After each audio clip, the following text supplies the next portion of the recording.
ஒரு நகை வியாபாரி இருந்தார். அவரோட மறைவுக்கு அப்புறம் அவரோட குடும்பம் ரொம்ப மோசமான நிலைமைக்கு போயிருச்சு. சாப்பிட்றதுக்கு கூட பணம் இல்லாத நிலைமை வந்துருச்சு.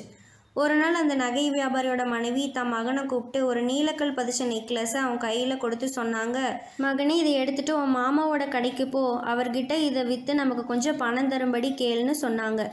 மகன் அந்த நெக்லஸை எடுத்துட்டு அவனோட மாமாவோட கடைக்கு போனான். அவனோட மாமா அந்த நெக்லஸை முழுசாக பார்த்தாரு. அவர் சொன்னார், என் அன்பு மருமகனே, உன் அம்மா கிட்ட சொல்லு, அதாவது இப்போது மார்க்கெட்டு மிகவும் மோசமாக இருக்குது, கொஞ்ச நாள் கழித்து இதை விற்று அவளுக்கு நல்ல விலை கிடைக்கும்னு சொல்லுன்னு சொன்னார். அதுக்கப்புறம் குடும்ப செலவுக்காக அவர் அவங்ககிட்ட கொஞ்சம் பணத்தையும் கொடுத்தாரு. நாளையிலேருந்து கடைக்கு வந்து எங்கூட உட்காந்து வேலையை கற்றுக்கோன்னு சொன்னார். அடுத்த நாள் முதல் அந்த பையனும் தினமும் கடைக்கு போக தொடங்கினான். அங்கே நிறைய விஷயங்களை கற்றுக்கிட்டான். எப்படி வைரம் மற்றும் கற்களை பரிசோதிக்கணுங்கிறதை தெரிஞ்சுக்கிட்டான். விரைவிலேயே அவன் ஒரு சிறந்த அறிவாளியாக மாறினான். வைரத்தை பற்றி பகுத்தாய்வு செஞ்சு சொல்கிறதுல ஒரு வல்லுநராக மாறினான்.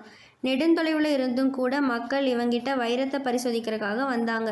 ஒரு நாள் அவனோட மாமா சொன்னார், மருமகனே, அந்த நெக்லஸ் உன் அம்மா கிட்டேருந்து இப்போ வாங்கிட்டு வா, மார்க்கெட் நிலைமை இப்போ நல்லா இருக்குது, உனக்கு நல்ல ஒரு விலை கிடைக்கும்னு சொன்னார். அவன் அவங்க அம்மா கிட்டேருந்து நெக்லஸை வாங்கின உடனே அந்த வாலிபன் அவனாவே அதை பரிசோதித்தான். அது ஒரு போலிங்கிறத கண்டுபிடிச்சான். அவனோட மாமா ஒரு சிறந்த வல்லுநராக இருந்தும் இதையே நம்மக்கிட்ட சொல்லலைன்னு அவனுக்கு ஆச்சரியம் வந்துச்சு.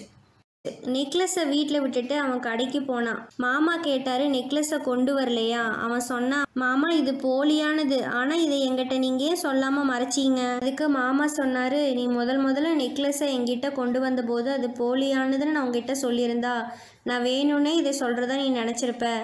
ஏன்னா அப்போ நீ ஒரு கஷ்டமான சூழ்நிலையில் இருந்த. இன்னைக்கு நீயாவே இதை பற்றின அறிவை பெற்றுக்கிறதால இந்த நெக்லஸ் உண்மையிலே போலியானதுன்னு உனக்கு தெரிஞ்சிருக்கும். அந்த நேரத்தில் உண்மையை சொல்கிறத விட உறவியலையை அருந்து விடாமல் பார்த்துக்கிறது தான் மேலானதுன்னு நினச்சேன்.